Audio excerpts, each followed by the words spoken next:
On peut commencer. Well, I'm pleased and honored to present Jean-Paul Thibaud, who is a CNRS senior researcher at CRESSON. He was a former director of CRESSON, and his interests are related to urban and ambiances. I have talked just 2 minutes ago with him, and I said that from the philosophical point of view, ambiance would be je ne sais quoi in a wide sense, very rich, very musical. You talked about Jankelevich à propos. Then he has a last book. The title is really impressive and interesting. Enquête d'ambiance, éprouver la ville, the idea of being affected by, going through. This is the idea. Enquête d'ambiance, éprouver la ville en passant, 2015. The title is Towards a Political Ecology of Urban Ambiances. Thank you very much. Thank you very much, Maria, and thank you very much to all of you, and especially the organization and the committee of the organization. I'm very glad to be here, very lucky to be here with you, and so far I've been listening to a lot of very interesting things. I met a lot of very nice people, so I think that's really a pleasure to be here with you. I'm going to talk, and my talk will be divided in 4 parts. One which is entitled Sensitivity in Transformation. The second one, The Sensitive Under Influence. The third one, Towards Ambient Sensibility or Sensitivity. And the fourth one, A Political Ecology of Urban Ambiances. So let's start with the first one. I would like to start from an assumption. Our ways of being sensitive to the spaces we inhabit are profoundly changing. Not only is the world changing, but our relationship with the world is also undergoing major transformations. I aim to show that the issue of sensitivity is a particularly relevant entry to think about current and future changes in urban spaces. From this perspective, sensitivity is not just a passive reception, but rather a power of intensification and transformation of our relationship to the world. We already know the moment when modernity has engaged significant changes in the modes of perception of city dwellers, and we talked about a lot about it for the past 2 days. Georg Simmel insists on the overstimulation of the urban environment. Walter Benjamin identifies the aesthetics of shock and the loss of aura. Siegfried Krakauer focuses on the culture of entertainment. These authors show how the birth of modern cities involved the modification of the forms of attention and the growing importance of distraction. I have a hypothesis. We are currently witnessing another turning point in our sensitivity. The changes in today's world operate a new distribution of the sensible and produce new structures of feeling. I propose to speak in this regard of ambient sensitivity. I'm going to talk about that. A form of sensitivity irreducible to an artistic, environmental, or landscape sensitivity. As a first approximation, I define ambient sensitivity as a diffuse and permeating sensitivity towards everyday life. Of course, I'm going to come back to this term a bit later. Part 2, the sensitive under influence. Before presenting more precisely this idea of ambient sensitivity, let me just put it in context. Ambient sensitivity emerges against the backdrop of 3 main contemporary trends: three major frames and forces at work nowadays. The first frame is mainly economical. It relates to the aestheticization of urban spaces. We can observe a tendency to design the sensory world for commercial purposes. This major process relates to the commodification of urban space, and extensive literature exists already in this regard, which talks about, and I'm just going to give you some terms, aesthetic capitalism, sensory marketing, experience economy, or emotional commodity. We are dealing here with the process of aestheticization of our everyday life, which involves a very large number of devices ranging from scenography to animation, through landscaping, designing, illuminating, sonorizing, and conditioning spaces. Such processes are at work in a lot of various urban domains. I'm just going to give you a few examples. The gentrification of historical town centers, the climatization of underground spaces, the new scenes of the creative city, the functional design of transport amenities, the design of shopping malls and theme parks. Everything happens as if it were a question of producing attractive and appealing worlds. Various criticisms have been made in this regard, such as the tendency to aseptize, standardize, and normalize every urban environment. This process of aestheticization is not limited to a simple marketing operation. It involves also a new form of governance based on the logic of seduction rather than discipline and coercion. What has been called sometimes the smart power. In the words of Michel Foucault and Gilles Deleuze, we are closer to a society of control than to a disciplinary society. The second frame is mainly technological. It relates to the digitalization of the urban world. We are witnessing a large scale of embedded technologies, smartphones, sensors, prostheses, and other mobile digital tools, which attest the growing influence of new technology. Here again, various terms are used. We speak of smart city, urban computing, augmented city, ambient intelligence. Ambient intelligence relates to diffuse and ubiquitous information flows characteristic to this type of artificial environment. It tends to reconfigure the forms of attention by capturing, filtering, and channeling attention of city dwellers. Bernard Stiegler, the French philosopher, named this process the machinic turn of the sensitivity. The third main frame is mainly ecological. It relates to the ecologization of ordinary space. It reveals a growing concern with the socio-environmental crisis we are going through. That is to say that ecological issues call for profound changes in our sensitivity. In other words, ecological concern highlights the precariousness and the fundamental vulnerability of human existence. We are affected by a diffuse feeling of being less and less at home on Earth, and the impression that the ground tends to slip away from under our feet. Glenn Albrecht, an Australian philosopher, forged the concept of solastalgia to account for the eco-anxiety induced by global climate change. It refers to, I'm quoting, a form of homesickness one gets when one is still at home. It refers to a loss of comfort or solace from the familiar world, a feeling of distress related to the degradation of a place we care for.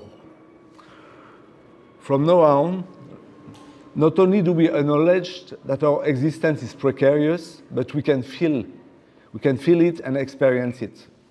The pandemic crisis is a perfect example of this common feeling of being vulnerable.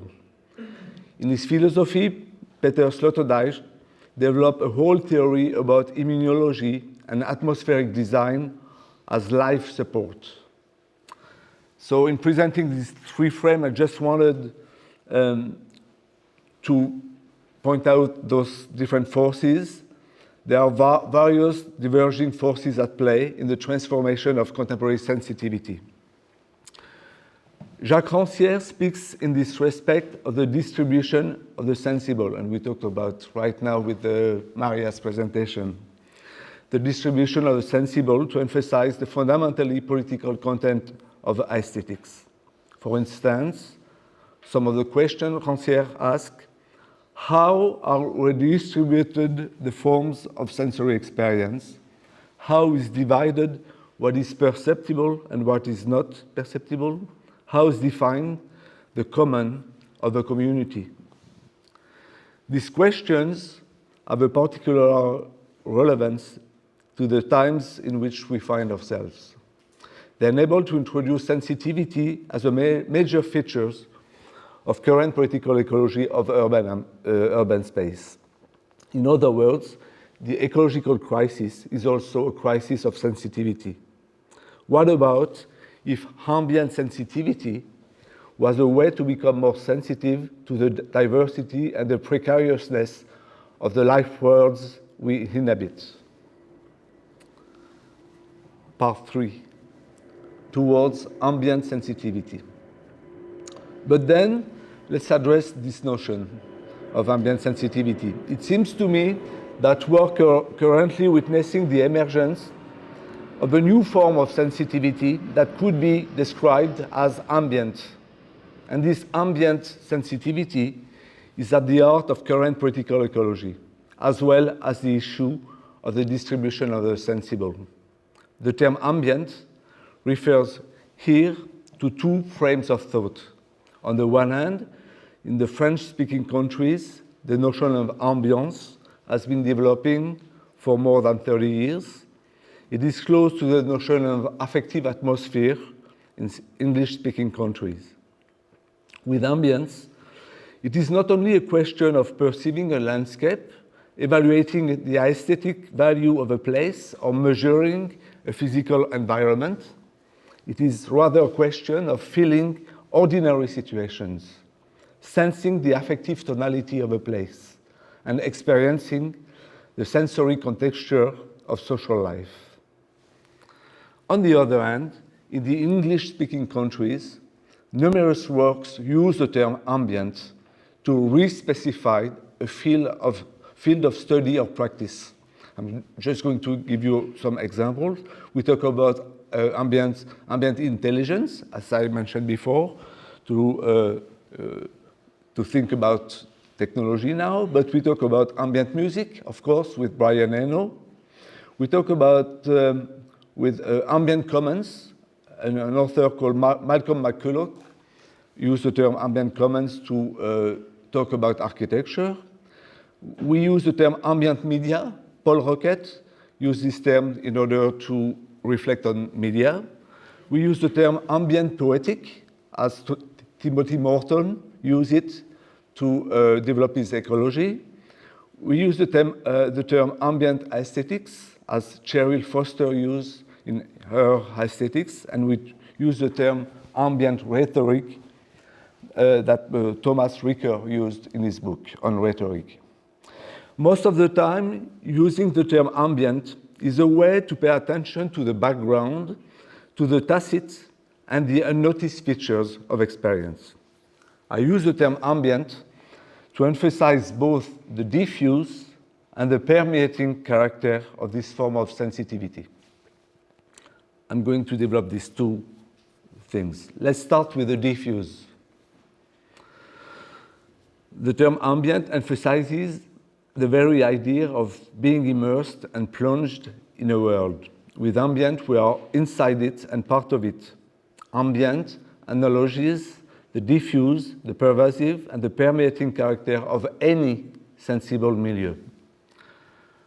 I am thinking here of various mediums, like the air we breathe, of course, but also the light, the sound, the smell, and to their encompassing and infiltrating character without precisely delimited contours. The ambient enables to emphasize the importance of flows and envelopes, and the fundamental role that medium plays in sensitive experience. This implies a defocusing capacity, an ability to activate the fringes of experience and the peripheral components of perception. For instance, an ambience relates to the quality of a situation as a whole. John Dewey emphasized what he called the diffuse quality of a situation. An ambience connects and holds together a built environment with social practices, the weather of the day, with the way people interact, the quality of air, sound, light, and odors. Interconnectedness and coalescence are essential here. We could call it a power of atmospherization of ambience. In other words, the medium is what binds all together this very heterogeneous element. As we see, the notion of medium is of prime importance here. So we should not be mistaken. Ambience is not, and that's a major point, I think, ambience is not what one perceives. It is not an object of perception, like a landscape, for example, could be. Ambience is the very condition of the perception. It makes perception possible. It opens up the perceptibility of the world. No vision possible without a light environment. No audition without a sonic field. I don't see the same way in a thick fog or under a blazing sun, in the uniform lighting of a shopping mall, or in the darkness of a street at night. In other words, we do not perceive an ambience, we perceive according to an ambience, depending on the quality of the medium at a given time. But if we do not perceive an ambience, we do feel it and sense it. We're going to see later how affect and affective tonality are a main feature of ambient sensitivity. So we are led to revisit our categories of thought with an interest in the fluid and the gaseous, the formless and the ephemeral, by focusing on porous envelopes as much as on solid objects. To an ontology of the substance is substituted here rather an ecology of the elements and an ethology of the affects. It is important to understand that ambience is not a sensitive domain among others, but rather what makes the world perceptible, what gives an existence to the sensitive. One could say that ambient sensitivity is a sensitivity to ambient worlds that inhabit us as much as we inhabit them. In a way, ambient sensitivity is a sensitivity to the medium itself, a sensitivity to the milieu in which we are immersed, a sensitivity to the tonality of everyday situations. Let me continue now with the second feature, the permeating feature of ambience. This feature enables to recognize the powers of ambience, its capacity to exert forces and produce effects, to infuse experience, to establish and maintain habits, and to induce common behaviors. But let's not forget that an ambience is fragile and precarious, ephemeral and evanescent.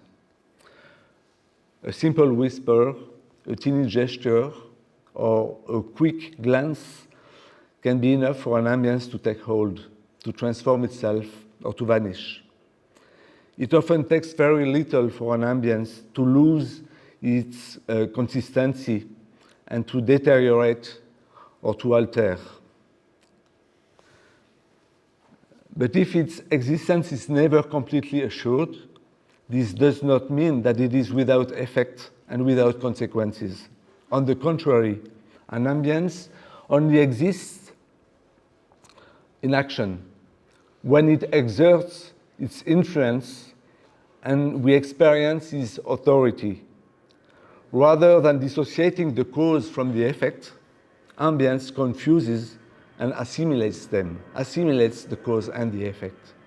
It is not the cause of an influence, but rather the influence itself. Ambience is an operating mode all the more efficient because it is discrete and unnoticed. These remarks have serious consequences. They make ambience the place par excellence of the formation of perceptual habits, of the activation of our sensory motor schemes, and our socio-aesthetic engagement to the world. Ambience permeates everyday life, infuses common sensitivity, and transforms experience discreetly and continuously. Let me quote just very briefly Jean-François Lyotard, just a phrase.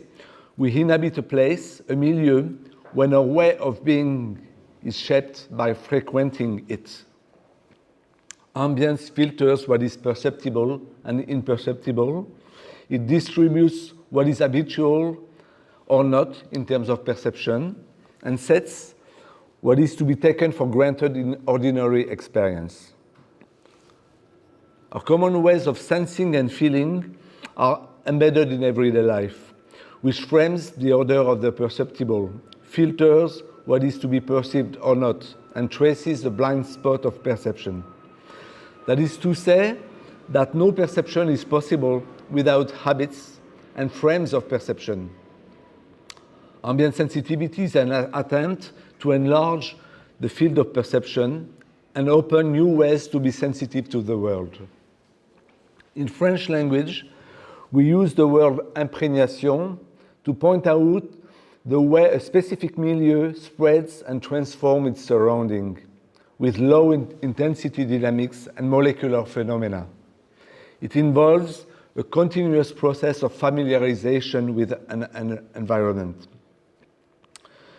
This performative power of ambience operates most of the time as a pre-reflective level, at the level of bodily experience, by suggesting movements and inciting motor tendencies, by modulating ways of being and feeling, by activating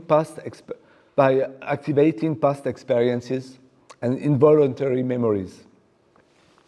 I am speaking here of the transformation of the sensory domain into specific ambiances. That is to say, when anonymous percepts and impersonal affects are formed, when ways of being and feeling become ordinary and are not naturalized and given in the mode of evidence. In other words, ambience is a powerful domain which participates in the distribution of the sensitive.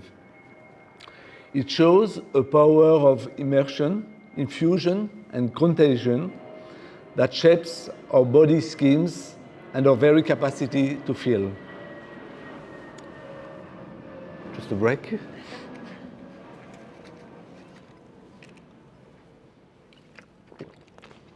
This means also that whether we notice it or not, our sensitivity is affected and shaped by the various ambient situations we experience every day. I said before that ambient sensitivity is a sensitivity to the medium, the diffuse quality, and the mood of the situation.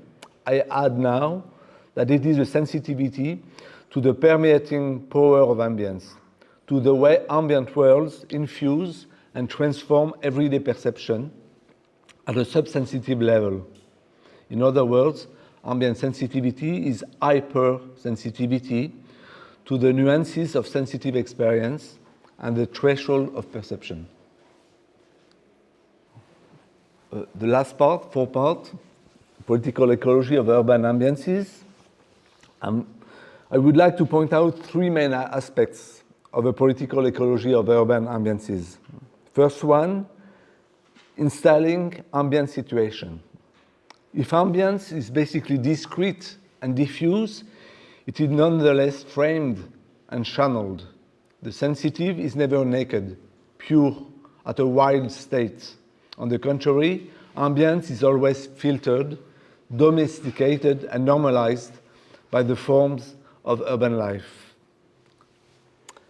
It would be a mistake to think the sensitive independently of the conditions that inform it and the contexts that specify it. If ambience proves to be particularly relevant in political ecology, it is because it postulates a sensible embedded in forms of life, I mean in territories and materialities, narratives and activities, climates and sociabilities, social norms and background affects. We are led to think the urban as a place of installation of various ambient situations, as the ground of production and transformation of sensitive worlds, plural worlds. In other words, an ambience does not make the world perceptible in a generic and undifferentiated way. It specifies each time a sensitive space and a context of perception. Let me just give you a brief example. When we studied underground urban spaces a long time ago, we discovered that they generate some very specific ambiances that we could qualify as constraining, hyper-stimulating, and destabilizing. Underground was referring to this kind of ambiances. They cause original perceptual situation and compose a specific sensory ecology. Not only underground spaces are highly controlled and subject to very strict rules of conduct, but they tend also to restrict the perceptive field of the passerbys in limiting the scope of vision and the range of the ear. They tend to homogenize the perceptive field and to impose a very restrictive frame of perception. Underground is a feature of what the Belgian thinker Lieven de Cotter calls the capsularization of spaces, sealed and hyper-conditioned spaces with hermetic envelopes.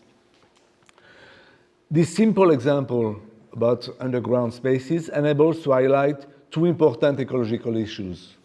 The first one questions the porosity of our environments. Spaces can be more or less permeable to the weather, seasons, climates. They can be more or less open to an ecology of the elements as air, water, ground. Tim Ingold, the anthropologist, developed the notion of meshwork to emphasize the porosity and the intertwining of elements. The second issue questioned the plurality and diversity of our ways of acting, perceiving, and interacting. The potentiality of a sensitive world to be more or less open to the unexpected and to enable improvisation. And we talked about this also in the session just before.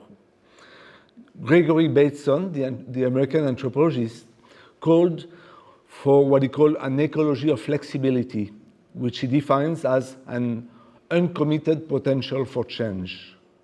This means also that we cannot dissociate what is felt and what is acted, the receptive and the active dimension of sensory experience. It would be another topic to explore, but I would like to mention another term. Ambient sensitivity is indissociable from ambient gestures, which is a way to care and to maintain the conditions of a habitable and hospitable world. Second issue of political ecology of ambience. If the city installs ambient situations and open sensitive worlds, it is by setting the tones of spaces and by giving to field-specific Stimmung. I would like to insist on the fact that the urban operates as a formidable inducer, activator, and resonator of affective tonalities. In other words, the urban realm demonstrates a tonalizing power which frames and conditions collective affects. It can take the form of a warm conviviality, or the feeling of insecurity, or the claimed hospitality, or the feeling of strangeness. A thorough program of research could be initiated which investigates the tonalities that infuse the contemporary urban world. In this respect, The question is not only to understand how the urban is produced and transformed, but also to which types of affect it gives rise. We meet here another important issue related to what could be called ontological security. And David mentioned it this morning at the beginning of the day. In order to be habitable, a space has to convey basic trust, which maintains a sense of security and familiarity. By ensuring the continuity of everyday experience, ambiances contribute to this basic trust we have in the world as it is, as it appears, and as it goes on. We have the certainty to find the world as it was left the day before, without even having to question it. In other words, ambiances tend to reinforce what is taken for granted by installing and maintaining a familiar environment over time. Jeffrey Courtwright proposed to name existential trust this atmospheric form of trust that takes the form of a generalized ambient and diffuse trust. But sometimes this feeling of reliability in everyday life is challenged. This is the case of certain catastrophic situations, natural disasters, or terrorist attacks that contribute to the loss of natural evidence and reveal the precariousness of life by defamiliarizing our relationship to the world. And of course, it is also the case now with current socio-ecological problems and eco-anxiety related to them. We identified here another issue related to the habitability of the world. Ambient sensitivity tests our very sense of familiarity and involves an important existential issue. Finally, third and last issue related to the crisis of sensitivity. It relates to an enlarged sensitivity which revisits the place of the human in the living world. Let me underline that ambient sensitivity has to be contextualized, related to a specific area and historical period. Robert Pyle talks about the extension of experience, which increases our estrangement from the natural world. In this respect, ambient sensitivity is embedded in a context strongly marked by a crisis of resonance. I take this term from Hartmut Rosa, who develops precisely an original theory making the sensitivity to resonance a privileged entry to account for our current relationship to the world. And precisely, ambient sensitivity can be understood as an attempt to establish a vibrant link between the world of humans and non-humans. It is an attempt to respond to the crisis of sensitivity and resonance and to rearticulate the sensorial with the ecological. In a way, ambient sensitivity expands the scope and the range of feeling. But feeling is not the prerogative of human beings. It concerns any form of life. If feeling refers to our capacity to be affected, this also applies to animals and even plants. When a dog is on alert and senses a danger, or when a flower orients itself towards the light or the sun, something has been felt. And I'm kind of referring to the philosophy of Alfred Whitehead. Within the living world, we share a same capacity to be affected, a common power of feeling. Of course, the human sensory apparatus differs from all others, and the ways of being affected are extremely diverse and varied. But precisely, we can learn a lot from these non-human ways of feeling and relating to a specific living environment.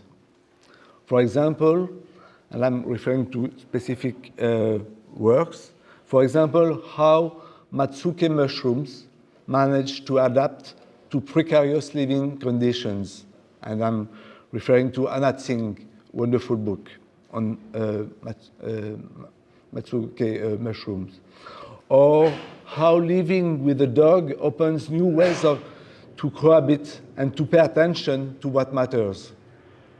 I'm referring to Donna Haraway's philosophy. Or how the world of birds or wolves reveals an original way of making a territory. And I'm referring to Vincent Desprez's work. Ambient sensitivity is the sensitivity to the diversity and richness of the living worlds. It relies on an ecology of life and acknowledges the numerous ways to inhabit the earth and to be affected by it.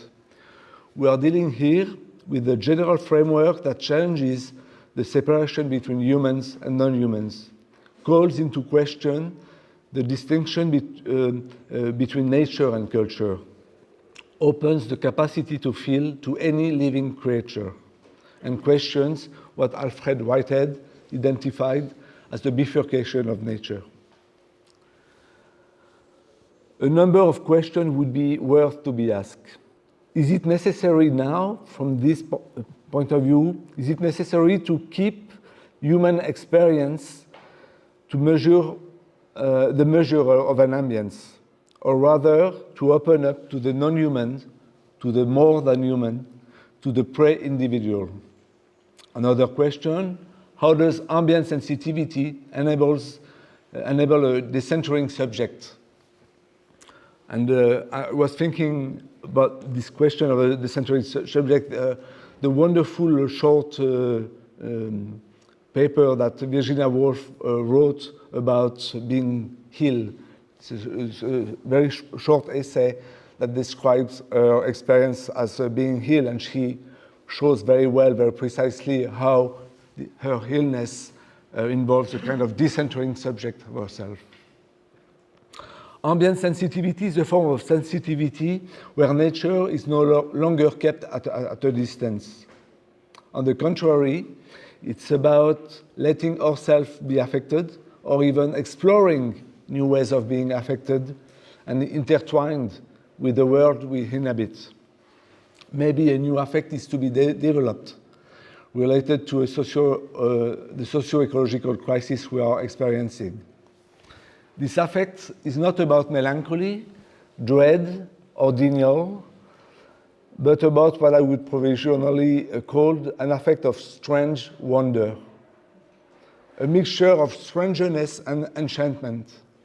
Strangeness because it is open to the otherness and the singularity of every living being and its ambient world, and enchantment because new living worlds are still to explore, to discover, and to amaze. Let me finish in a way to say that ambient sensitivity consists in intensifying our ways of feeling alive and acting accordingly. It intensifies our attunement, attachment, and engagement to life world. And if I wanted to refer to a first author, we start talking about the first day. Ambient sensitivity goes in search to the fireflies, so dear to Pasolini. Thank you.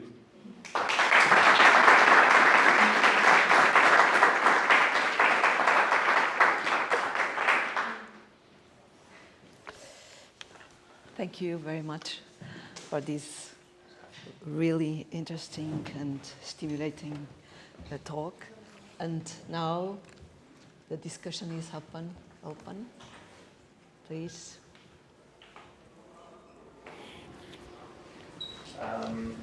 Actually, I have a lot of questions, so I will just go improvise, let's say. So I was just last thing came to my mind. Two concepts actually would interest me a lot. One is this element of increasing sensitivity, which on the one hand we live in way more than Simmel and Benjamin time. We live in a very hypersensified society. That don't remember we talk about hyperesthesia, like this dimension. In this sense, we are constantly connected, interconnected, constantly, our attention is constantly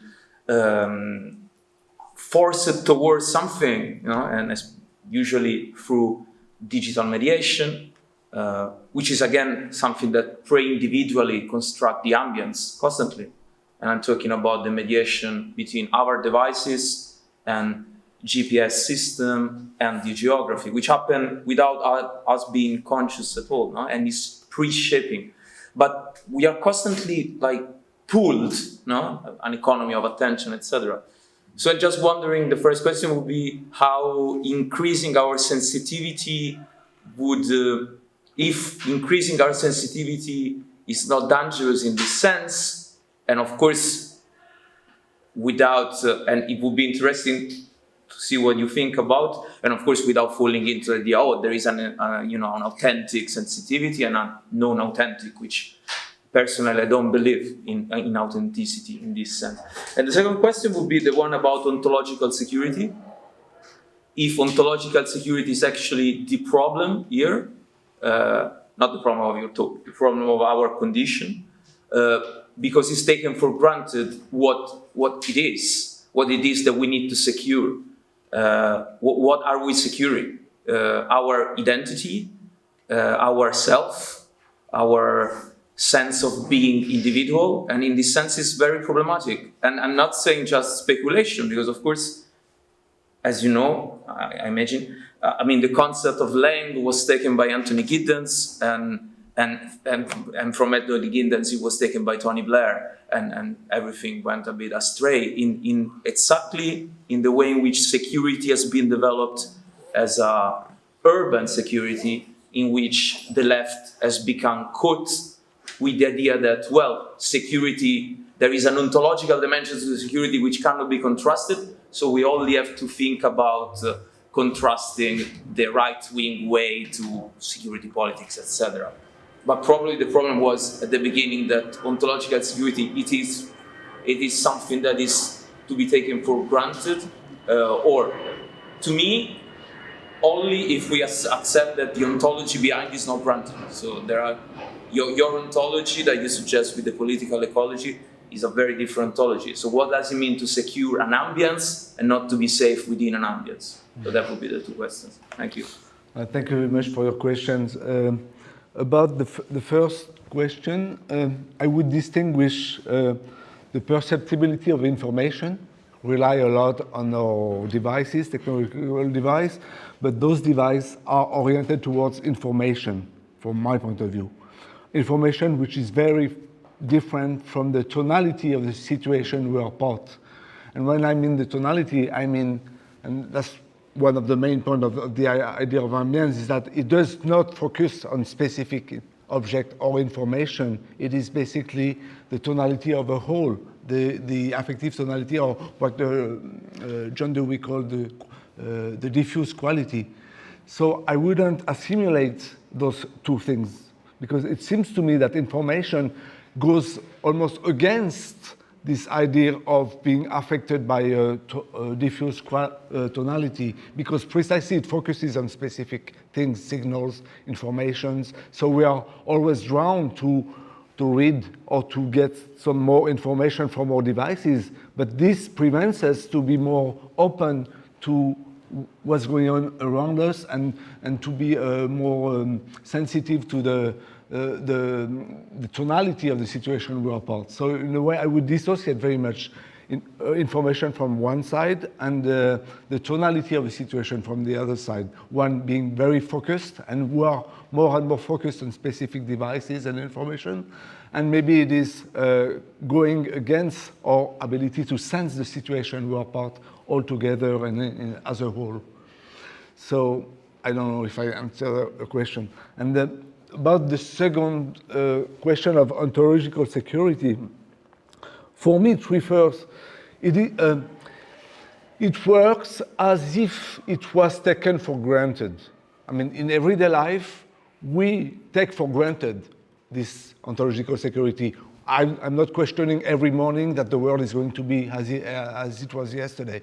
So, and I have to be to develop this basic trust in order just to be able to live. So for me, it's not, it's a kind of, this trust is very related to a kind of belief in the life as it is. But now I think we are, and that's why also there is a kind of change in sensitivity from my point of view, is because this ontological security, which used to be taken for granted and taken for granted by everybody, is less and less taken for granted because of catastrophic events, because of terrorist attack, and because of the pandemic, and all kind of different events, contemporary events, that shakes our ontological security. For me, the ontological security is more a kind of basic trust and belief that our world is habitable. In order to be habitable, I have to trust in it. I have to trust it. If I don't, well, I'm shaking, maybe I'm becoming schizoid, I don't know. But, so for me, it's not a kind, I wouldn't go to the political implication of Tony Blair's and Gideon's part. For me, it's more kind of existential dimension of existence. We need this ontological security in order simply to live and to practice the world as it is. If we are in doubt, if we are just doubting about the world all the time, the world is not practiced, it's not habitable. It is like, it's just not possible. So I think it is one of the power of ambience has this ability of giving a sense of security. Not security in the sense that we have to preserve, I mean, in the sense of the, I understood what you meant with your question, not in the sense that we have to enforce specific measures in order to preserve the security of people because of because I don't know, because of burglars or migrants or whatever. That's not the question. For me, the question is how the situation we live every day gives us the sense of being secure about being able to continue to live. Yeah, sense of continuity. Yeah, no, yeah, if I just a little follow-up. No, yeah, but I mean, security meant like the development of atmospheric security, or dimension, which is exactly on this continuity. Yeah. And another thing could be, but just as another, what Laurent Berland talked about when she talked about cruel optimism, no? And she said that for her, cruel optimism is exactly the way in which the precarious subject remain attached to this optimistic belief in something that is cruel because it's actually depleting his or her power, because this structure of quotidianity gives him or her a feeling of continuity. This continuity is what keeps the subject trapped in the situation of. So this would be another, but it's it's interesting. Right. You're right. Thank you. Yeah. Yes, let me see. Can you hear me? Yes. Okay. I'm trying to see. Sorry. I'm trying to see a little bit better the concept of ambience and the difference with respect to atmospheres in Bremen. So you have said that ambience is a condition of perception. But here, you and I and all of us, we can hear the planes perfectly well without perceiving the ambience, without perceiving the tonality. I can smell the cologne of my fellow audience member without perceiving the ambience. So the question is, isn't it the other way around? Don't we perceive the tonality precisely by compounding somehow a lot of things? You enter the room, we see the people, we see the faces, we smell the atmosphere. Some people apparently are suffocating, that's why we're here in the place. Some of us are not suffocating, but maybe there are different perceptions. So I don't know where I'm going. I guess this is the problem that we're talking about. Now we hear the plane. Okay. Sorry, I got lost. So what exactly is different between the ambience and the atmospheres in Bremen is the other question. He talks about felt space. and he talks about the emotional perception of space. And the way you're talking now, the way you talk, is about the tonality and the affective tonality.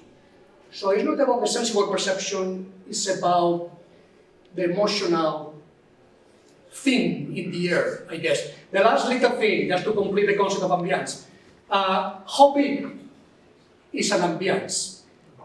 Excuse me, what is it? It's a very strange question. How big is the ambience? Is it possible to say that we are perceiving an ambience here, but we are perceiving the ambience in the world simultaneously? There is war, there is pandemic, there are mean people, there are cats and dogs barking, there are planes flying. Can we talk about this simultaneously? Sorry, I don't know if any of those make sense, but thank you. Yes, thank you very much. Yes, it does make sense very well. And but your first question, I will make a difference once again between perceiving and feeling. And I'm relying here on a psychologist and a philosopher called Erving Strauss. We developed this distinction maybe 100 years ago. And he said, well, perceiving has to have an object. You perceive something. You perceive the signal of the train, of the plane that is passing by. You perceive a person. You perceive something. So in a way, you are at a cognitive level of experience. But there is another level, which is more what he calls a pathic level, at the level of affect. You do not perceive an ambience, you feel it because it doesn't have an object. If I have to point out an ambience, I cannot point it out because it's a whole that is felt. I mean, ambience is both the plane I hear, but also the light here, and also the people here, and the silence, and all those different, very heterogeneous elements that bounce together in order to produce what an ambience is. So there is no object. It is, I would say, the basic, and maybe that's another way to answer, second question, how big? For me, the unity of an ambience comes from a situation. The situation is the basic format of an ambience. So if I'm here, an ambience would be what I can see, smell, hear from here. Maybe I can hear the plane coming from 3 kilometers. That's part of the ambience. If I don't hear it, ambience is reduced to this field. So it is a dynamic field depending on what is perceptible or not, depending on the signals and the different senses. But for me, the basic format is situation. So sometimes in the city, an ambience can be very, very dense and small because you are surrounded by people, by sound, and basically you can just experience your Umwelt very close. And sometimes your field of perception is very, very far, and an ambience is very far. So there is no clear answer to how big, because how big depends really on these things. So it is dynamic. So sometimes it's, and maybe it gives me the opportunity to say that this scale of ambience is dynamic in space, in time also. And the difference between atmosphere, of course, there is a lot of relationship between affective atmospheres and ambience, of course. But I think also there is some differences. One difference I'd just like to point out is that with ambience, we develop this idea that people are part of the ambience they experience. They do produce also the ambience we are here. For example, if we don't talk, that's a way to be part of the ambience. If we do talk, that's part of producing an ambience. So I would say an ambience is not just a receptive dimension. People have, and city dwellers have the capacity to be part of it and to be really actors of it, which is maybe kind of different from atmosphere, which is more a kind of ethereal plane of sensitivity related to the air and atmosphere and the atmosphere.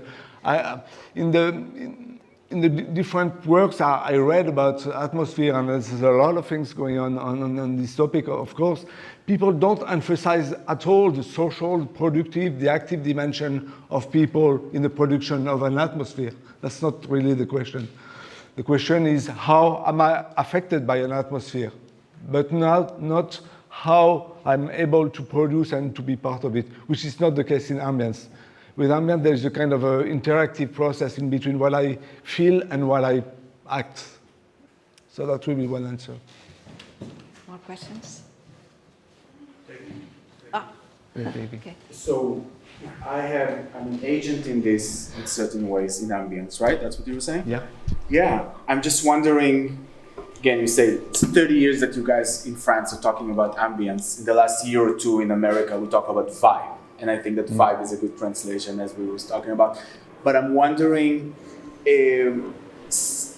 whether certain kind of substance-enhanced ambience is something that you were thinking about. If I'm in a coffee shop, the actual caffeine is going to affect the ambience, without which the ambience will be completely different. If I'm in a bar, everybody is buzzed on alcohol, that will change the ambience if it was a dry bar. If I'm in your underground space, like a techno club, everybody is on, MDMA or something like that, that will affect. But again, is it subjective? Is it objective? Is my action is going to change the way other people are acting? I'm just confused about how can that affect the ambience. Yeah. Okay. Another thing I didn't say, which is also very, very important for us in ambience, the notion itself of ambience just transform and cannot follow the distinction between object and subject. Right. Okay, so this division doesn't make sense at all when we talk about ambience. Because ambience, you both feel it, so that's the part of the subjective, but also it cannot be reducible to a subjective because there is some objective dimension of an ambience. The place you hear, the different sound signals or light signals or odors or whatever. So the distinction doesn't work anymore. How about the example you gave? Yeah, of course, I agree. I mean, if you give coffee or alcohol to a specific place, it will affect an ambience, but indirectly. It's not because the product itself. It's because it's going to change, from my point of view, the conduct and the behavior of people who drink. So the behavior is going to change. So of course they are going to change their behavior, and it's going to affect the social interactions and the way the ambience is. So it wouldn't be direct; it would be more indirect part of this effect. Another thing I just mentioned very quickly, but which is very important, and it relates also very much to political ecology, which is places, urban places, can be more or less open to the transformation of ambience by people. Some places, I was sitting the underground places, that are very controlled, very restricted. So basically when we studied that in Paris, in France, underground places, we were not able to sit down, we were not able to shout, we have to be dressed a certain way, we couldn't barely stop, etc., etc. So it was a very constraining kind of space, which was limiting our ability as a city dwellers to transform the ambience in which we were. In other places, they are much more open to improvisation, to informality, and so you have much more the possibility, by acting the way you are acting, to be part and to transform the ambience. So I would say not any ambience are equivalent to each other. Some of them are very open to the transformation, to improvisation, to be transformed, and others are so limiting, constraining, that it's very hard to play and to have a real effects on the ambience you hear. So that's also a way to distinguish some urban places to other places, I would say. I know. May I say something? Sure. It is very revealing on your paper the transformation that the concept of medium has suffered.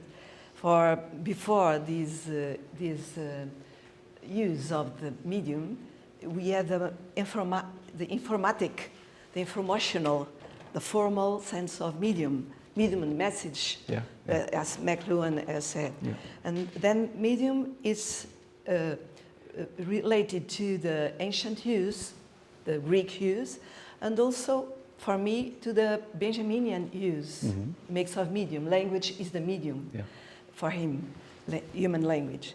And at the same time, he has the concept of weather. The weather we feel in a casino, or the weather we feel in a prison when we enter in. And has to do with ambience, I'm convinced. But he is not using the term ambience, but weather. At the same time, I like very much the idea of the ambience being a principle, not an object, but it's an immanent principle. It's a condition for perception. And at the same time, perception is not the ruler of the ambience. Is the consequence of the ambience, is an aspect of the ambience. I think there are aspects that I like to underline of your talk. Thank you. Well, thank you. Yeah, well, it's a way just to try to come back to this opposition of object and subject, to say, well, maybe there's other way to think about our sensory experience that is not reducible to this kind of subject-object relationship, and medium will be the third term, or ambience will be a third term, and say, well, let's get out of this dichotomy and then maybe to find other way to think about that. And of course. And when I talk about medium, I'm referring to a very small and very interesting book by Herder, a German... Herder, who wrote about medium and very clearly, and that's basically what I'm saying. Medium has to do with spontaneity. Right, yeah. With something with index sui in certain sense, and expresses all the time. Is an expressing activity. Yeah, absolutely. Thank you. Well, if there's not other questions, Nélio would have some remarks concerning tomorrow. Yes. Thank you. Yeah, sure. Thank you.